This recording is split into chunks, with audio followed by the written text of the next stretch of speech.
kurthat e shejtanit janë dobta, mirë po nuk nalën kurrë musliman. Ky është problem që duhet me kuptu na musliman. Për shembull, na shtin me nga mas dunjas. Kur të ngasëm mas dunjas, e kalojmë kohën më të madhe të jetës tonë nëpër puna.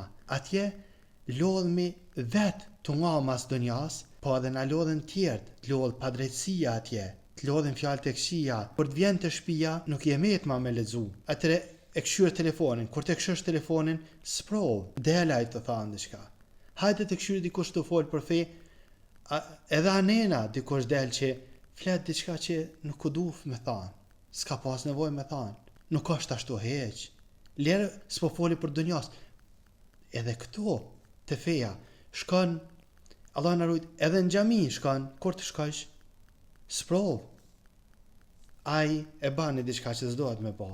Ti don me bani diçka që dohet, është mirë me bë, nuk ban me bë, se s'ban për njerëzve. S'ban. Dohet, po sprov do të thonë. Hajde të është t'ja nisi me lexu, nuk je met ma me lexu, se të kalodh kryt. E shtym për nesër. Nesër apet trohu sistemi njët, do më thonë, shejtani kur nuk nalet, vazhdimisht nuk shkputet, që me thonë të është aj t'la dhe i mas nesër nuk vjen ma. Jo, vazhdimisht është me ty. Një trosit e gjanë një mundësi, të lakon udhën. Këto e në sprova shejtani që na dhët me kanë vedishëm, me nal vetën, me rahatu vetën, kadale, mos më gut, për shkak se shumë shpejt ka mundësi me shkelni për kurthat shejtanit. E lusëm Allahun azza wa jalla na rujt.